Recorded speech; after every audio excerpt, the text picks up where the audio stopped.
আসসালামু আলাইকুম। অলি স্যারের লাইভ ক্লাসে সবাইকে স্বাগতম।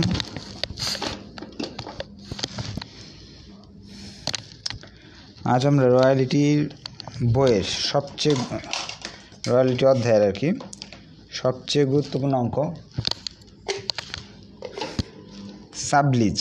সাবলিজের অঙ্ক করব। এই সাবলিজ নিয়ে ছাত্রদের অনেক প্রশ্ন থাকে। আশা রাখি আজকের ক্লাসে সবার প্রশ্নের উত্তর হয়ে যাবে।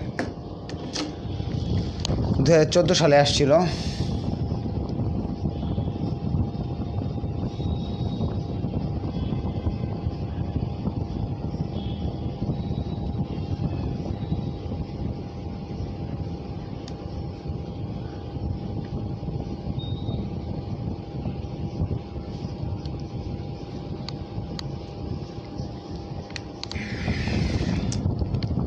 NU 2014 অথবা আপনারা এটা খুঁজে পাবেন এই আমার শীটের 5 নম্বর প্রবলেম।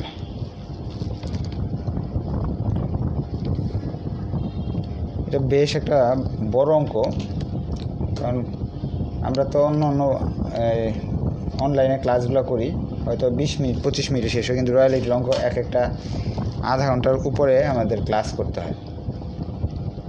এটা আরও বেশি করতে হবে, কারণ এখানে সাধারণত এখানে 6টা খতিয়ান করতে হয়। সাবলিজের অঙ্কে 6টা খতিয়ান করতে হয়। আচ্ছা, আপনার অঙ্কের ইয়েটা বের করে ফেলেন, দাগটা বের করে ফেলেন।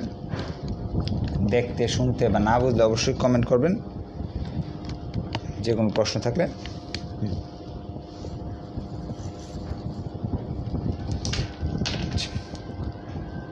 তাহলে শুরু করে দিই অঙ্ক। যদি বেশি লম্বা হয়ে যায় 2টা ক্লাসে শেষ করব।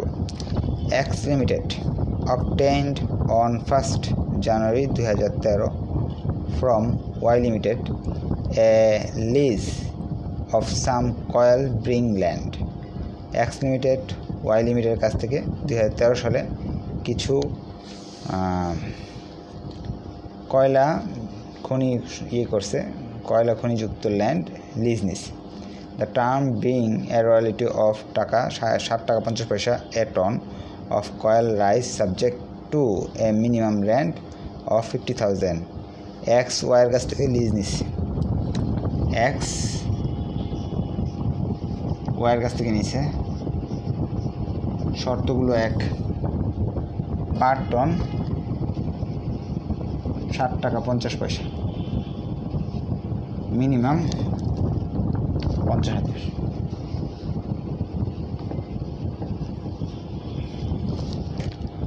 রিকপের শর্তটা খুঁজে দেখি। With a right of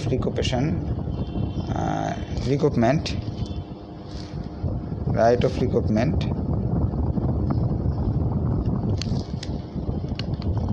of short working over the first 4 year। 4 বছরের মাঝে রিকপ করা যাবে, এরপরে আর কোনো রিকপ করা যাবে না। আমরা জানি রিকপের 3টা রুল, এর মাঝে এক নম্বর রুল হলো এটা, যে 4 বছর দিছি, এরপরে যদি লস হয় এটার জন্য করবে না। First 4 year। তাহলে আমরা ডাক সংক্ষেপে লিখে ফেললাম। এই 3টা জিনিস সবসময় আমাদের জানতে হয়।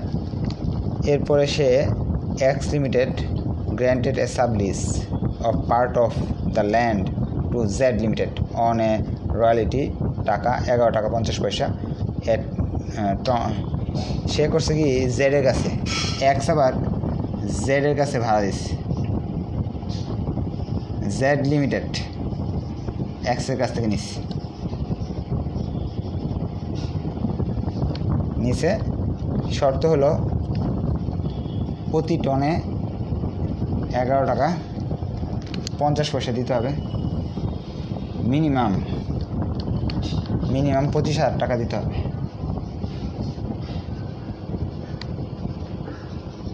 সে লাভে বিক্রি করে ফেলছে আর কি। তারপর বলতেছে per annum with a right of recoupment of short working during the 2 year following in the short working occurred following 2 year, next 2 year আর কি। 2 বছর পর্যন্ত সময় থাকবে।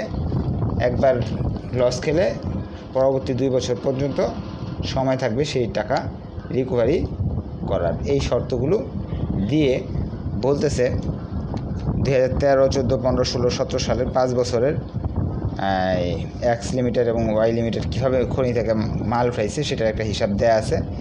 Show the short working and personal account.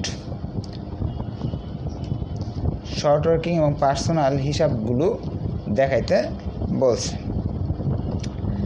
আচ্ছা, তাহলে শর্ট ওয়ার্কিংয়ে তো আগে ছক করতে হবে। ছক করার জন্য 10টা কল করে ফেলেন, দ্রুত দেখি এক ক্লাসে শেষ করতে পারি কিনা।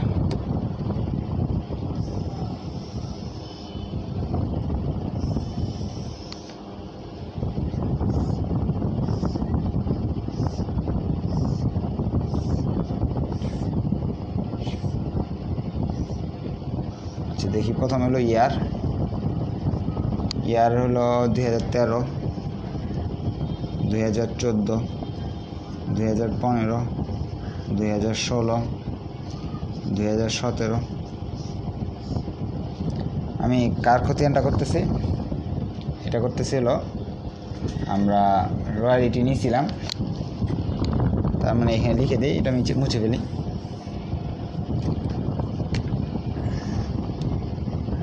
এই যে ছকটা করতেছে এটা হলো রয়্যালিটি পেয়েবল।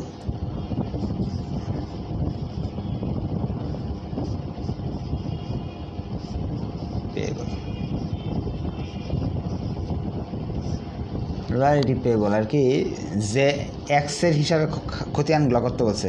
এখানে আবার দেখি, তারা বলছে show the short working personal account in book of x. যে লিজ নিছে তার হিসাবে করতে বলছে, সে ওয়াইয়ের সঙ্গে কী লেনদেন হবে সেটা এই যে রয়্যালিটি পেয়েবলের মাধ্যমে আমরা বুঝতে পারবো।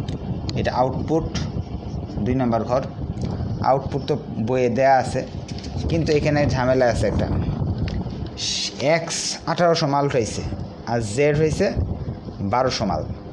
তাহলে 1800 মাল যদি এক্স উঠিয়ে থাকে, তাহলে আর 1200 মাল হলো জেড উঠাইছে। মোট 3000 মাল উঠানো হয়েছে। 3000 টন মাল আমি উঠাইছি টোটাল। যে ব্যক্তি আমাকে ভাড়া দিছে সে তো আর জেডকে চিনে না, চিনে আমাকে। জেড যে 1200 রয়েছে এইটার টাকা আমার কাছ থেকে নিবে, আমি যে 1800 নিছি সেটার টাকা আমার কাছ থেকে নিবে। তাহলে টোটাল হবে 3000 টন। নেক্সট উইক তো বেশি একটা ক্লাস পাবো না আমরা, কারণ ঈদের হয়তো 2টা ক্লাস হইতে পারে। ক্লাসগুলো সকালে নিয়ে নিব ভাবতেছি, কারণ রাতের বেলা কেউ লাইভে থাকে না, আমারও কষ্ট হয়ে যায় রাতের বেলা ক্লাস নিতে তারাবি পড়ার পর। আচ্ছা, তারপরে হলো তাহলে 1800 হয়েছে এক্সের, আর জেডের আছে হলো 1200, 2টা যোগ করতে হবে। এক্সের আছে 3900, জেডের আছে 1500, তো 2টা যোগ করলে যা আসে 39 আর 15 5400, 5400। তারপরে এক্স উঠাইছে হলো 4900, জেড হয়েছে 2200, তো টোটাল হলো 2টা যোগ করলে 7100। 2016 সালে এক্স উঠাইছে 5200 আর 3100 উঠাইছে হলো এই জেড, তাহলে টোটাল হলো 8300।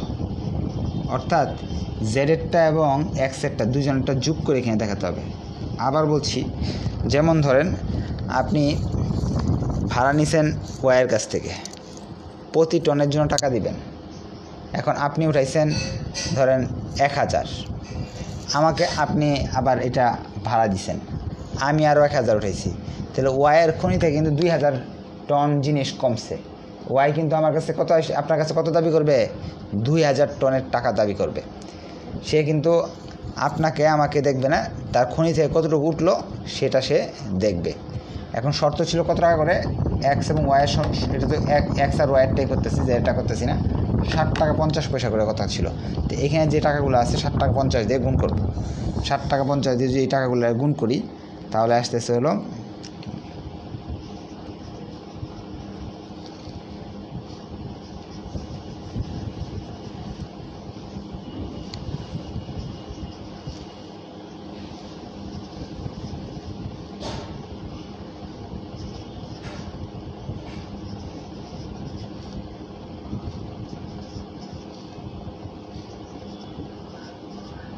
হয়ে গেল।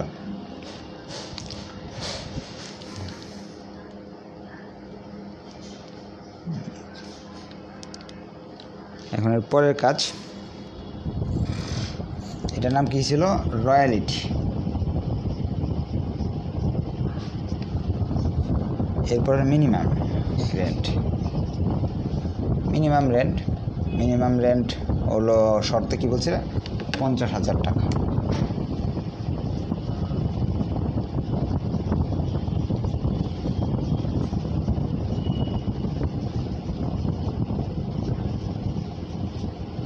এই ঘরটা কীভাবে আসছিল? 2 নাম্বার ঘরকে ওই 60 টাকা 50 পয়সা দিয়ে 60 টাকা 50 পয়সা দিয়ে গুণ করছি, এই ঘরটা চলে আসছে। মিনিমাম রেন্ট দেওয়া আছে, অ্যাক্সেস ওয়ার্কিং, এটা সবাই পারে, এটা আগেই শিখেছিলাম। এটা তো 1 নাম্বার ঘর, এটা 2 নাম্বার ঘর, এটা 3 নাম্বার ঘর, এটা ছিল 4 নাম্বার। 5 নাম্বার ঘর অ্যাক্সেস ওয়ার্কিং বের করতে হলে আমাদের 3 - 4 করতে হয়। 3 - 4 মাইনাস আসবে না, এটা মাইনাসগুলো আসে না, এটা আসতেছে 3,250 টাকা, 12,250 টাকা, 6,250 টাকা। আচ্ছা, এরপরে হলো আপনার অ্যাক্সেস ওয়ার্কিংয়ের পরে হলো শর্ট ওয়ার্কিংয়ের ঘর। এগুলো শর্ট ওয়ার্কিংয়ের ঘর 4টি।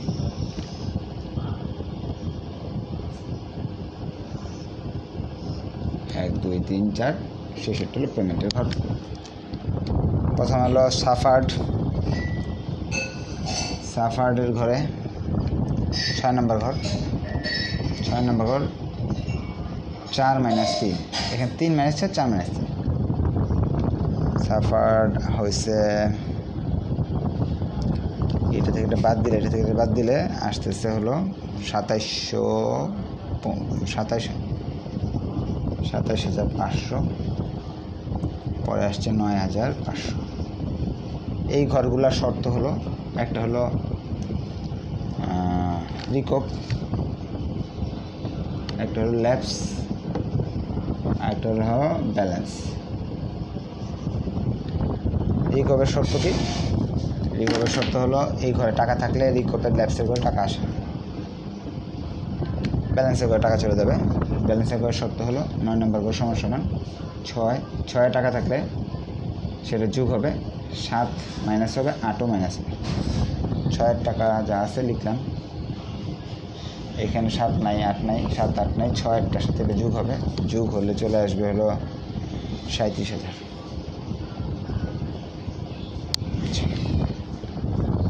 যে শর্ট ওয়ার্কিংয়ের টাকা ঘরে নাই এইগুলো। এখন এই ঘরটা বাকি। এই ঘরে হলো এখানে দেখতে হবে, বলছিলাম যে 9 অথবা 7 নাম্বার ঘর সমান 9 অথবা 5, যেটি ছোট। 9 আর 5-এর মধ্যে ছোটো হলো 5।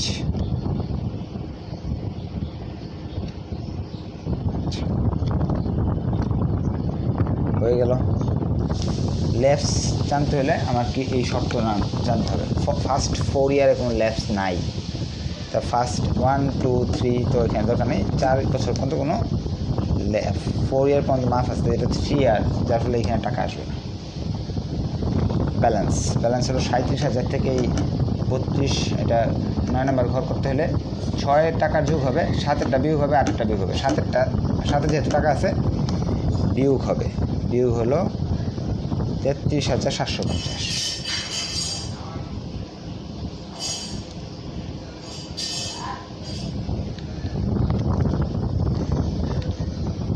হইল। না বুঝলে, দেখতে সমস্যা হলে অবশ্যই কমেন্ট করে জানাবেন।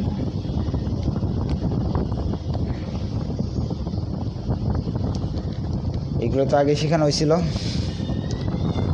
এখন এই ঘরের টাকা বলছিলাম, এটা আর এটার মাঝে যেটি ছোট সেটি লিখতে হবে।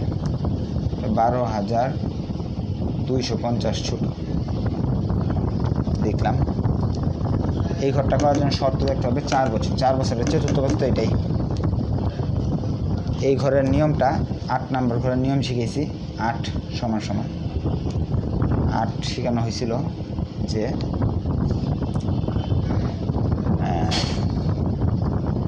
এখানে যে টাকা আছে কত নাম্বার 6 নাম্বার ঘর, 6 নাম্বার ঘরের যে টাকা আছে সেই 6 নাম্বার ঘরের টাকা থেকে আমার শর্ট ওয়ার্কিংয়ের টাকা বাদ দিতে হবে।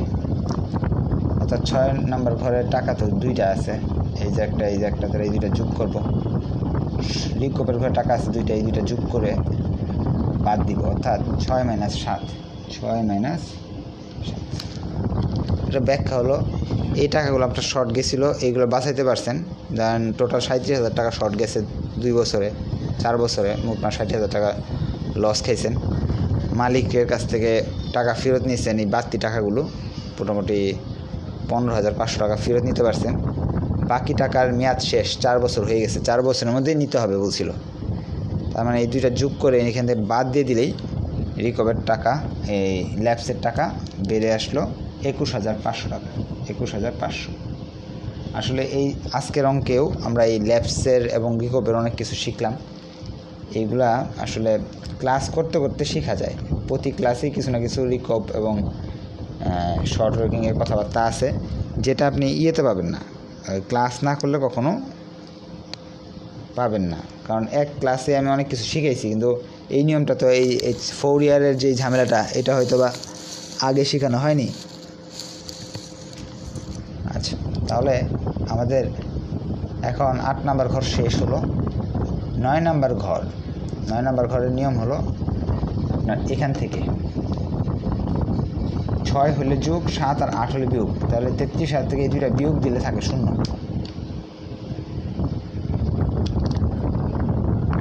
এখন 17 সালের এখানে টাকা, কারণ যেহেতু আর ওই শর্ত শেষ যে 4 বছরের মাঝে কোনো ইয়ে নেই, এই ব্যালেন্সের টাকা নেই, এই ঘরে যদি টাকা না থাকে তাহলে রিকভ করবেন কি ল্যাপসে কী করবেন? ব্যালেন্সের টাকা যদি না থাকে এখানে, তাহলে রিকভ আর ল্যাপস হওয়ার সুযোগ নেই। ব্যালেন্স জিনিসটা কি, যে এই টাকাটা আপনার শর্ট আছে, এখন শর্টটা তো আপনি রিকভ দিবেন, কিন্তু এখানে যদি শর্ট নাই থাকে তাহলে আপনি রিকভ দিবেন কীভাবে?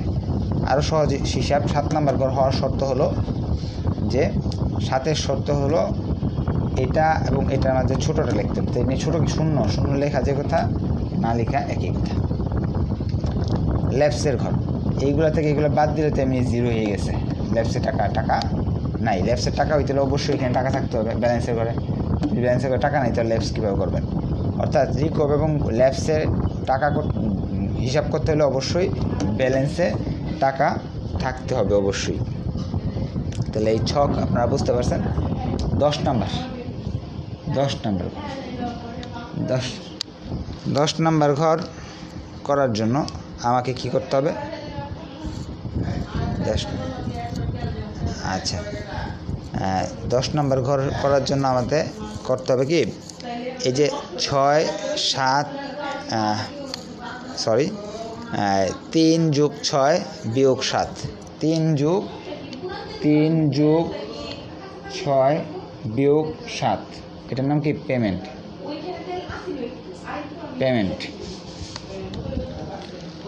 আচ্ছা, এরপর আমাদের পেমেন্টের ঘর করতে হলে এই হিসাব করতে হবে,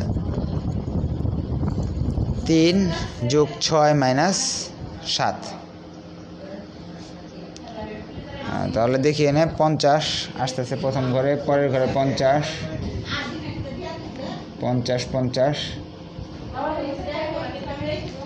শেষেরটাও 50, 56,250। তাহলে আমাদের ঘর হয়ে গেল। ঘর সম্বন্ধে কোনো কোয়েশ্চেন থাকলে অবশ্যই আমাকে বলবেন।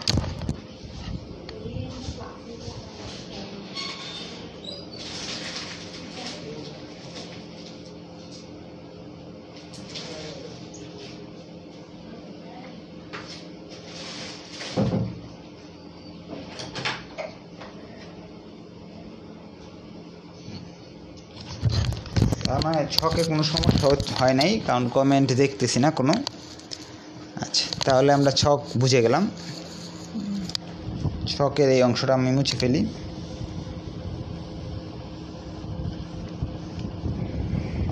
খতিয়ানের পালা। এখানে 6টা খতিয়ান করতে হয়। 1 নম্বর হলো এটাতে করলাম, এই 3টা তো খতিয়ান করতে হবে। একটা রয়্যালটি, শর্ট টকিং, ল্যান্ডলর্ড, এই 3টা আমার খতিয়ান মাস্ট করতে হবেই। আর এই আমি যে ভাড়া দিছি জেডকে, তার এরকম একটা ঘর করতে হবে।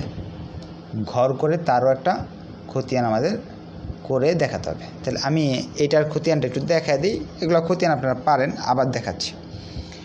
3টা খতিয়ান করার দরকার হয়। একটা রয়্যালিটি,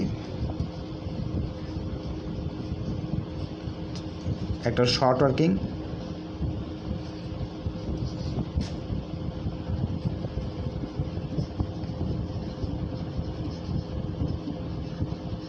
তিন নম্বর হলো ল্যান্ডলর্ড। ল্যান্ডলর্ড মানে ওয়াই। এই ছকটা দেখে 3টা করতে হয়। 3টা আমি শিখেছি কীভাবে করতে হয়, এটা আপনারা পারেন সবাই মোটামুটি।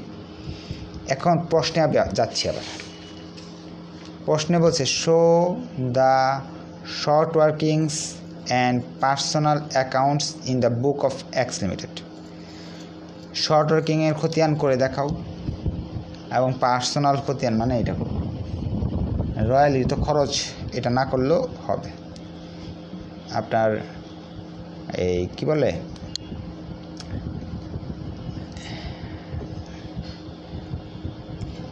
যে এই এরপরে যে আমরা রয়্যালিটি পেয়েবলের যে আর কি ছকটা করছি আর কি, রয়্যালিটি আমি এই লুকরে দিচ্ছি, এরকম একটা ছক কিন্তু রয়্যালিটি রিসিভেবল করতে হবে। জেডের নামে আরেকটা এরকম ছক করতে হবে। সেই ছকেরও তো 3টা হিসাব হবে। সেই 3টার মাঝে শর্ট ওয়ার্কিং এবং ল্যান্ডলর্ডটা করতে হবে। আচ্ছা, এটাকে আগামী ক্লাসে দেখাবো। এই ক্লাসে এটা শেষ করি। তাহলে এখানে 2টা ক্লাসে কিন্তু দেখতে হবে, কারণ না দেখলে কিছুই বুঝবেন না। এখানে মাত্র আমার 2টা করলেই হচ্ছে, রয়্যালিটিটা করব না, কারণ এখানে পার্সোনাল অ্যাকাউন্ট বলে দিছে। এই 2টা করব। পার্সোনাল যদি না বলতো, আগের অঙ্কগুলো যে আমরা পোস্ট করছি সেখানে কিন্তু পার্সোনাল বলে নাই। এই বলছে show the necessary ledger account, বলছে show the necessary ledger account. Ledger অ্যাকাউন্টগুলো করে দেখাও। তা এরকম যদি লেজার অ্যাকাউন্ট করতে বলে, তাহলে কি আমাদের এই 3টাই করতে হয়। পার্সোনাল বললে 3টা না, এই 2টা আমি করবো। তো রয়্যালিটিটা আমি করব না। কমার্স পাবলিকেশনের বইতে এটা ভুল আছে যে এই রয়্যালিটিটা করে দেখাইছে, শর্ট ওয়ার্কিং এটা করছে, ল্যান্ডলর্ডও করছে। কিন্তু গ্রন্থকুটির এবং মিলেনিয়াম প্রকাশনীর যে বই 2টা আছে, সেখানে কিন্তু এই 2টাই করছে। তাহলে আমরা এই 2টা করলেই হবে। 2টার খতিয়ান আমরা আধুনিক ছকে করতেছি। জেড ছক করতে হলে একটা হলো ডেট, প্রথমে ডেট, পরে হলো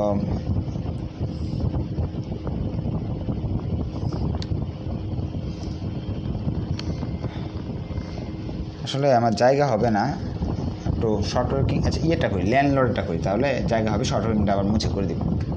ল্যান্ডলর্ড মানে Y limited. Date, account, title,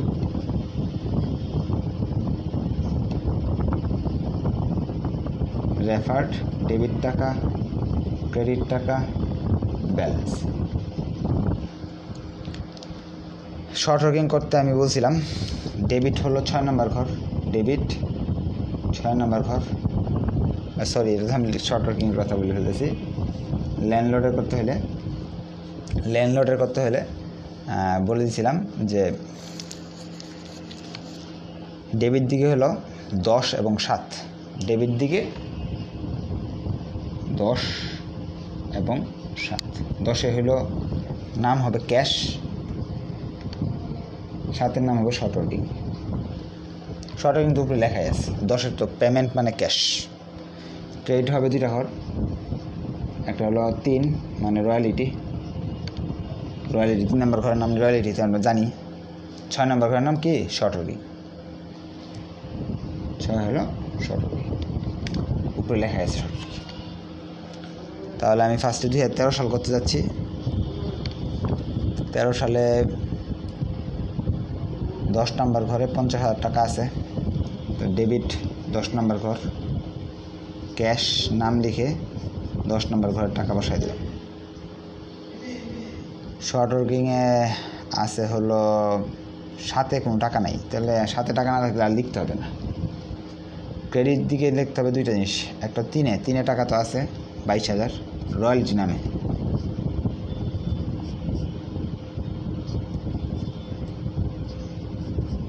$22,500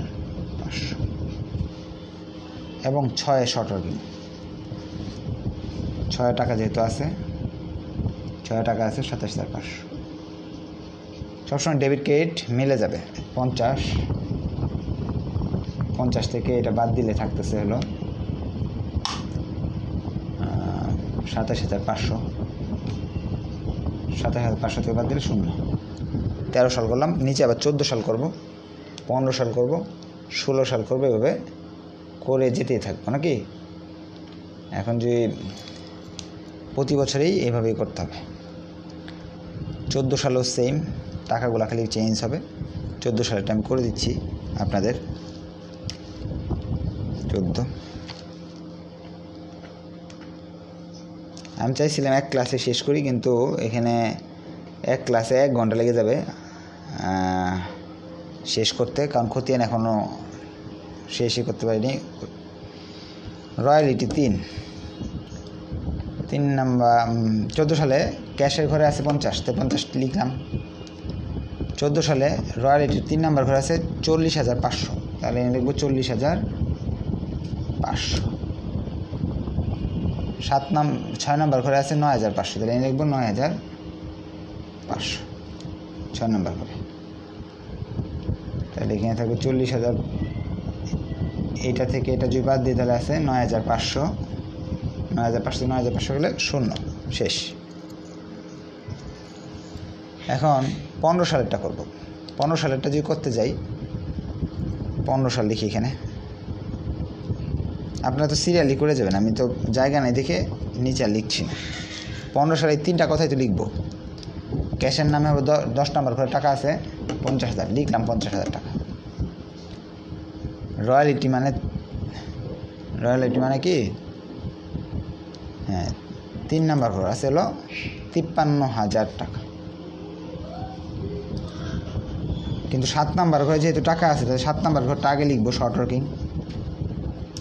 ডেবিটটা আগে লিখতেছি, ডেবিট 7 নম্বর ঘরে শর্ট ওয়ার্কিং নামে লিখবো।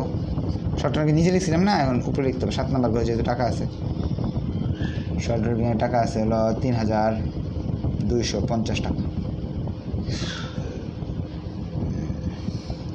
এরপর রয়্যালিটি মানে 3 নম্বর ঘর, 3 নম্বর ঘর আছে 53,250, 53,250। ডেবিটের যুগ হলো 53,250, ক্রেডিট বাদ গেল, তাহলে থাকে 0। সেম 16 সালে আমরা এখানে 16 সাল লিখছি। ক্যাশে টাকা আছে 50, শর্ট ওয়ার্কিং 7 নম্বর ঘরে আছে 12,250, 12,250, তাহলে হবে 62,250।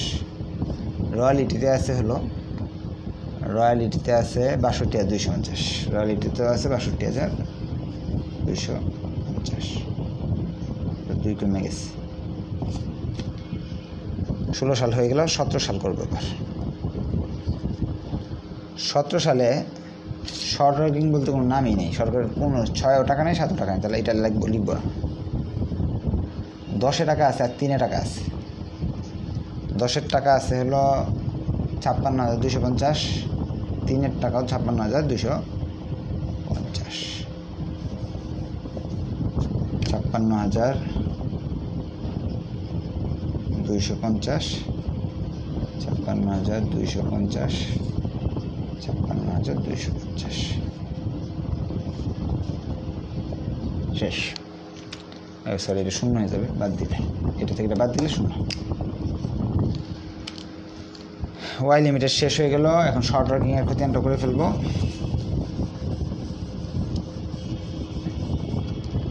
শর্ট ওয়ার্কিংয়ের খতিয়ান, শর্ট ওয়ার্কিং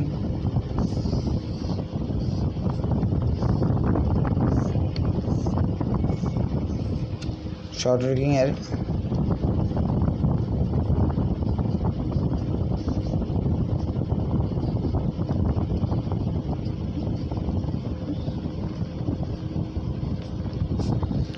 ডেবিট দিকে একটা ঘর 6 নাম্বার, 6 নাম হলো ওয়াই ল্যান্ডলর্ড। ক্রেডিট দিকে একটা ঘর ওয়াই, আর এটা হলো ইনকাম সামারি। আচ্ছা, তাহলে আমরা 2013 সাল আগে করছি। 2013 লিখলাম।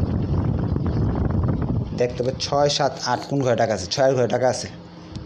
তাহলে ওয়াই লিমিটেড লিখে 6 ঘরে টাকা আছে 27,500। ডেবিট দিকে লিখবো 27,500, এখানে লিখবো 27,500। এরপর আমাদের 13 সালে আর টাকা নাই, 14 সালেও ডেবিট দিকে টাকা হবে, কারণ 6 নাম্বার ঘরে টাকা আছে। 14 সাল ওয়াই লিমিটেড 9,500। ডেবিট যুগ হলে 37,000 টাকা হলো।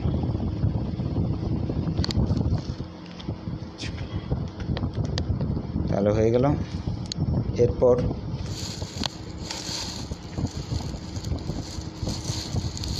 15 সালে 7 নাম্বার ঘরের টাকা। 7 নাম্বার ঘরের টাকার নাম হলো এলটিডি ওয়াই লিমিটেড। 7 নাম্বার ঘরের টাকা আছে। 7 নাম্বার ঘরের টাকা হলে এইটা হয়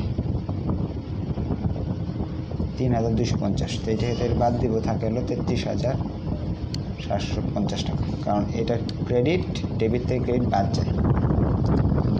2016 সালে 6 নাম্বার ঘরে টাকা আছে। 6 নাম্বার ঘরের টাকার নাম হয় ওয়াই লিমিটেড। টাকা আছে 12,250। এটা থেকে এটা বাদ দিব। বাদ দিলে থাকে আপনার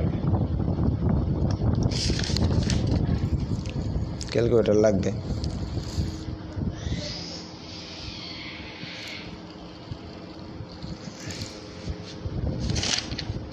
$21,500। 8 নাম্বার ঘরে টাকা আছে। 2016 সালে 8 নাম্বার ঘরে টাকাও আছে। এটার নাম বলবে ইনকাম সামারি।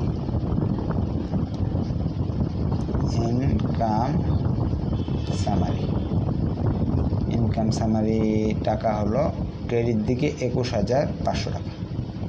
এই 21,500 থেকে 21,000 গেলে 0 টাকা থাকে না। 17 সালে আর কোনো শর্ট ওয়ার্কিংয়ের টাকা নাই। আজকে শুধু আমরা এক অংশ করলাম। এক অংশে কী কী ছিল? রয়্যালিটি পেবল, শর্ট ওয়ার্কিং আর ওয়াই লিমিটেড। আরেক অংশে থাকবে রয়্যালিটি রিসিভেবল, তারপরে হলো জেড লিমিটেড আর শর্ট ওয়ার্কিং সাসপেন্স, কারণ আপনি তো ভাড়াও দিচ্ছেন, জেডের কাছে ভাড়া দিচ্ছেন। সেই ক্লাসে সেটা হবে। ধন্যবাদ সবাইকে। আসসালামু আলাইকুম। নেক্সট ক্লাসে এটা দেখে করতে হবে, না হলে কিছুই বুঝবেন না। ঠিক আছে, তাহলে আজকে এই পর্যন্ত থাক। আল্লাহ হাফেজ।